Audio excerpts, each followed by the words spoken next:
1편 1절부터 6절까지 우리 함께 읽도록 하겠습니다. 복 있는 사람은 악인들의 꾀를 따르지 아니하며 죄인들의 길에 서지 아니하며 오만한 자들의 자리에 앉지 아니하고 오직 여호와 율법을 즐거워하여 그의 율법을 주야로 묵상하는도다. 그는 시냇가에 심은 나무가 철을 따라 열매를 맺으며 그 잎사귀가 마르지 아니함 같으니 그가 하는 모든 일이 다 형통하리로다. 악인들은 그렇지 아니하며 오직 바람에 나는 겨와 같도다. 그러므로 악인들은 심판을 견디지 못하며 죄인들이 의인들의 모임에 들지 못하리로다. 무릇 의인들의 길은 여호와께서 인정하시나 악인들의 길은 망하리로다. 아멘. 우리 졸업식 때 선생님들께서 마지막으로 반 학생들을 모아놓고 굉장히 인생에 필요한 말, 교훈적인 말을 하시죠. 부모님께서 아니면 어느 누군가가 돌아가실 때 주변에 있는 사람들을 향하여 또 남겨진 가족들을 향하여 유언의 말씀을 할 때가 있습니다. 너무나 중요한 순간이고 또 이별을 앞두고 있기 때문에 정말 엑기스와 같은 말, 꼭 해주고 싶은 말을 하게 되죠. 그래서 이제 그런 말들에는 굉장히 중요한 그 메시지들이 담겨 있습니다. 마찬가지로 이 시편은 150개의 시를 이제 모아놓은 일종의 시집인데, 일반적으로 이 시편은 이스라엘 백성들이 바벨론의 포로로 잡혀가고 난 뒤에 고레스 왕의 칙령에 의하여 다시 옛적 그들의 땅, 선조들의 땅으로 다시 돌아온 그 이스라엘 백성들, 그들을 향하여서, 즉 멸망했다가 다시 고토로 돌아온 그들을 향하여서, 그 후손들을 향하여서 어떤 메시지를 전해주기 위하여 그 오래전부터 지어진 그 시, 가장 오래된 시가 시편 90편인 모세의 시라고 보는데, 그 오래된 모세의 시부터 시작하여 그 선조들이 가장 존경하는 다윗 왕의 시, 또 저자를 알 수 없는 어떤 사람들의 시를 모아놓은 것입니다. 그래서 이 150개의 시를 통하여서 하나의 메시지를, 아주 중심적인 하나의 메시지, 그리고 여러 가지 이제 교훈을 전하고자 한 것인데요. 특별히 이 시편 1편은 저자를 알 수 없지만 그 2편과 함께 굉장히 중요한 이 시 전체의 서론의 역할을 감당하고 있습니다. 그래서 1편은 단순히 은혜롭고 묵상할 것이, 생각할 것이 아주 많은, 참 많은 크리스천들이 좋아하는 시인데, 그냥 좋은 시를 놓은 것이 아니라 굉장히 신학적인 의미가 있는 그 시를 맨 처음에 놓은 것입니다. 우리가 읽어본 것처럼 이 시편 1편에서 가장 뚜렷하게 대조되는 두 단어가 있다면 바로 의인과 악인일 것입니다. 그래서 이 시편 1편을 통하여서 이 시를 편집한 사람은 멸망했다가 다시 이 고국 땅에 돌아온 이스라엘 백성들이 하나님을, 천지의 창조주이시며 그들을 애굽 땅에서 해방시키고 약속의 땅, 이 팔레스타인 땅으로 돌아오게 한 이 하나님 앞에서 그 후손들이 어떠한 삶을 살아야 되는가, 이제 어떻게 삶을 살아야 나라가 더 이상 멸망하지 않고 고통스러움을 당하지 아니하고 살 것인가, 하나님이 약속해 주신 그 축복의 삶을 살 것인가, 바로 그것을 제시하고 있는 것입니다. 그 사람을 한마디로 말하면 의인이고, 반대로 약속의 백성이고 하나님의 자녀라 일컫지만, 그러나 멸망당할 수밖에 없었던 이 조상의 길을 걸어간 그 후손들을, 그들의 삶을 다시 따라가는 삶, 그 삶이 바로 어떠한 삶이냐, 바로 악인의 삶이다. 바로 이것을 분명하게 말하고 있는 것입니다. 오늘 그 부분을 좀 간략하게 한번 살펴보도록 하겠습니다. 먼저 1절부터 보면은요, 복이 있는 사람은 이렇게 해서 시작을 하는데, 이것은 다르게 표현하면은 얼마나 행복한가, 이 사람이 얼마나 복된가 라고 이 감탄조로 표현을 하고 있는 것입니다. 이 사람의 특징은 부정적인 것 세 가지가 먼저 나오고요. 그리고 긍정적인 이 자세, 태도가 그 뒤에 따라 나옵니다. 부정적인 것 세 가지는 악인의 꾀를 따르지 아니하며 죄인들의 길에 서지 아니하고 오만한 자리에 앉지 않는 것입니다. 여러분, 우리가 누군가를, 어떤 사람들을 따라가는 것, 그리고 서 있는 것, 그리고 앉는 것, 이것은 굉장히 일상적인 삶의 모습을 가리키는 것일 겁니다. 그들이 행동하는 것이죠. 그리고 그들이 멈춰 서는 것이죠. 그리고 앉아 있는 것이죠. 근데 이 모든 것들이 다 뭐와 관련이 있냐면은 죄와 악과 그리고 오만함, 교만과 관련이 있습니다. 그래서 이 악인들, 죄인들, 오만한 자들이 나오는데, 사실 시편 1편에는 이들이 구체적으로 어떠한 삶을 사느냐에 대해서는 나오지 않아요. 이들의 삶의 현세적인 결과, 영원한 결과에 대해서 이야기를 하고 있고, 이들의 구체적인 모습이 어떠한 모습인지는 나오지 않습니다. 그 모습이 어디에 나오는가? 바로 2절부터 구체적으로 나와요. 그래서 이 악인들, 이 죄인들을 검색해 보면은 시편에 한 70회, 80회 가까이 계속 나오면서 이들의 삶의 특징이 무엇인가 열거해주고 있는 것입니다. 그런데 행복한 사람은, 복받는 사람은 어떠한 사람인가? 바로 이들을 따라가지 아니하고 이들과 같은 자리에서 나쁜 일을 모의하거나 작당하지 아니하고 계획 세우지 아니하고 그런 부정적인 그 삶의 길에서 벗어나게 된다라는 것입니다. 그러나 이들에게 있어서 또 하나, 복 있는 사람에게 있어서 아주 분명한 특징은 무엇이냐? 바로 그것은 하나님의 그 율법을 즐거워하여 그 율법을 주야로 묵상한다라는 것입니다. 이 하나님의 이 율법은, 여호와의 율법은 일반적으로 토라를 가리킨다고 볼 수 있습니다. 창세기, 출애굽기, 레위기, 민수기, 신명기 말씀이죠. 그러나 이 구약의 모든 성경 말씀을 가리킨다고 또한 볼 수 있고, 하나님을 믿는, 예수님을 믿는 우리 크리스천들에게 있어서 이 여호와 율법이라는 것은 바로 신구약 모든 성경을 가리킨다라고 볼 수 있습니다. 그런데 이 하나님의 말씀을 그들은 어떻게 하냐면은 즐거워한다라는 거예요. 그러니까 이 말씀 자체를 귀하게 여기고 이 가치를 알기 때문에 이것을 즐거워해요. 그래서 밤낮으로 묵상합니다. 이제 묵상한다라는 것은 이제 중얼중얼하는 그러한 외적인 모습을 가지고 있고, 또 내적으로는 그 말씀을 이제 곱씹어 생각하는 것이라고 볼 수가 있습니다. 그래서 이들은 이 하나님을 즐거워하듯이 하나님의 말씀을 즐거워해요. 사실은 말씀을 즐거워해야 주야로 묵상할 수 있습니다.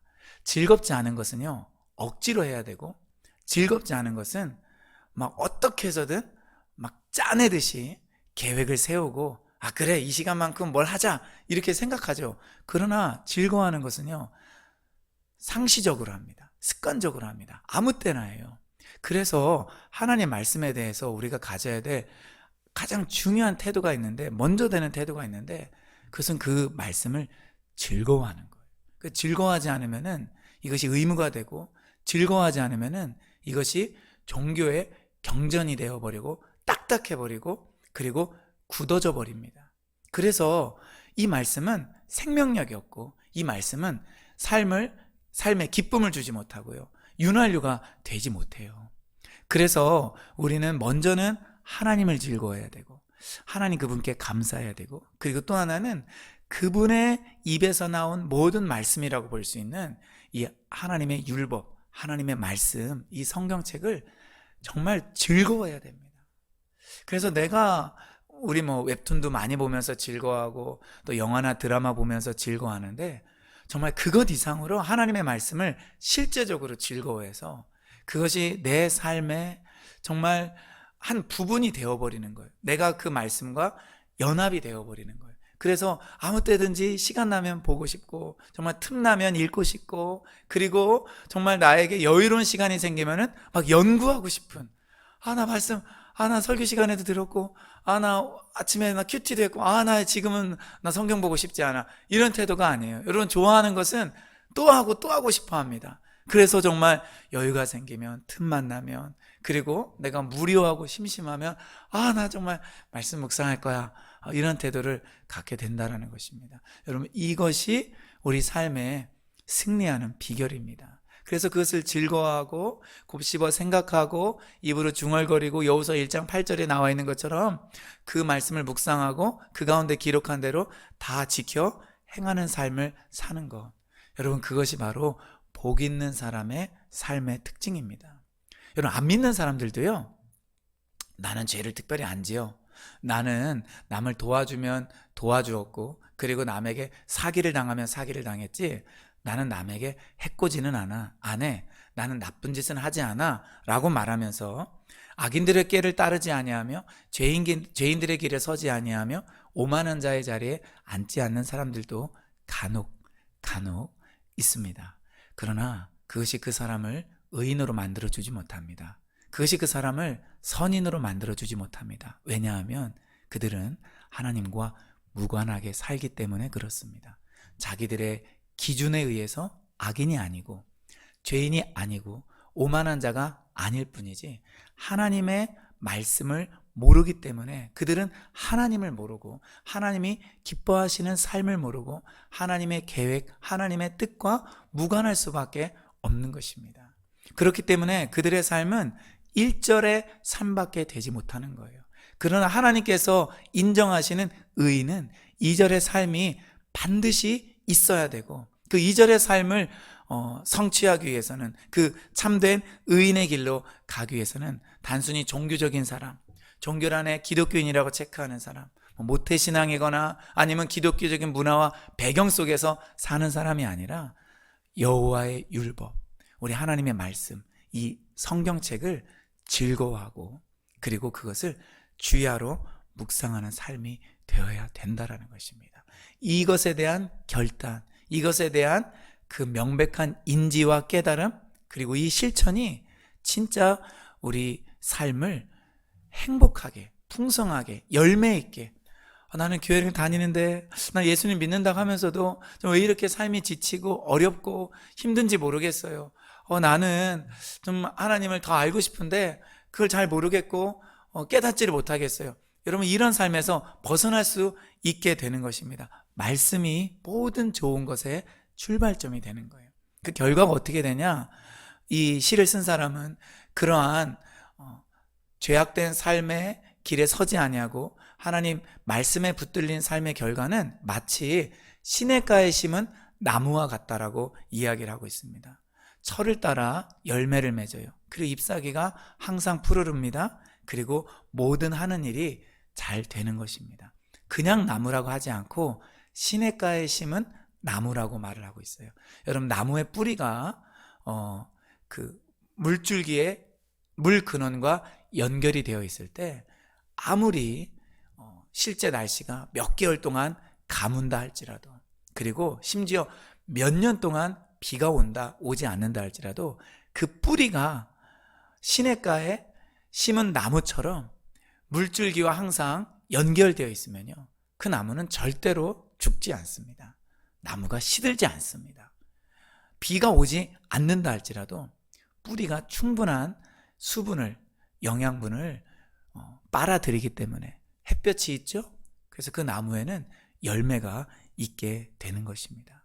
이 나무가 물 근원에 연결되어 있을 때 열매 맺고 잎사귀가 마르지 않고 하는 일이 잘 되는 것처럼 우리 성도가, 우리 그리스도인이 하나님께 연결이 되어 있어야 돼요.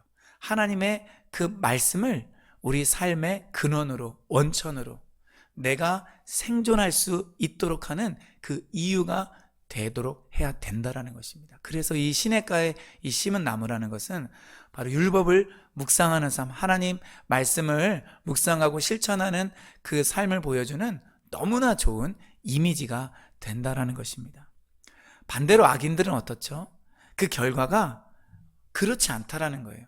시냇가에 심은 나무와 완전히 반대되는데, 나무에 비유하지 않고 악인의 특징은 한마디로 바람에 나는 겨와 같다라는 거예요. 이 바람에 나는 겨라는 것은 뭐 시편이나 다른 이사야 말씀을 읽어보면은 심판받는 모습을 가리키는 것입니다. 시골에서 이제 키질을 많이 해봤는데 알맹이와 쭉정이 육안으로는 구분하기 어렵죠. 그러나 키질 한번 싹 하면은 약한 바람이 있어도 이 쭉정이는 날아가게 됩니다. 그리고 그 쭉정이는 모아서 어떻게 하죠? 예, 불에 태워버립니다. 땔감으로 사용해버리는 거예요. 바람에 나는 이 겨와 같이 금방 망해버린다라는 것입니다. 그래서 5절에 나와 있는 것처럼 악인들이 심판을 견디지 못하고, 그리고 그들은 의인들의 그 모임 속에 들지 못해요. 그래서 결론적으로 뭐라고 말하느냐, 6절에 의인들의 길은 여호와께서 인정하시지만 악인들의 길은 망하고 만다. 의인의 삶은 하나님이 인정하시는 삶이다. 여러분, 의인의 삶은 사람이 인정하는 삶이 아니에요. 심지어 의인의 삶은 자기 자신이 인정하는 그 삶도 아닙니다. 우리의 삶을 평가하실 수 있는 유일한 한 분은 하나님이세요. 하나님만이 우리의 생각도 감찰하시고, 하나님만이 우리가 하는 모든 행위들을 다 보시기 때문에, 우리가 하는 말을 다 하나님께서 듣고 계시기 때문에 그분이 진정으로 우리 삶을 평가하실 수 있는데, 바로 그 의인을 하나님이 인정하신다라는 것입니다. 그러나 반대로 악인들의 길은 망하고 맙니다. 악인들의 길은 이 땅에서도 망할 뿐만 아니라 영원한 세계에서도 망하는 존재가 되고, 의인의 길은 때로 고난이 있지만 시냇가의 심은 나무와 같을 것이고, 그리고 영원을 보장받게 될 것입니다. 우리 모두 의인의 그 길을 걸어갈 수 있기를 바랍니다. 하나님의 말씀을 즐거워하고 묵상하면서 하나님과 연결되어 풍성한 열매를 맺는 우리 모두가 되기를 예수님의 이름으로 축복합니다. 기도하겠습니다.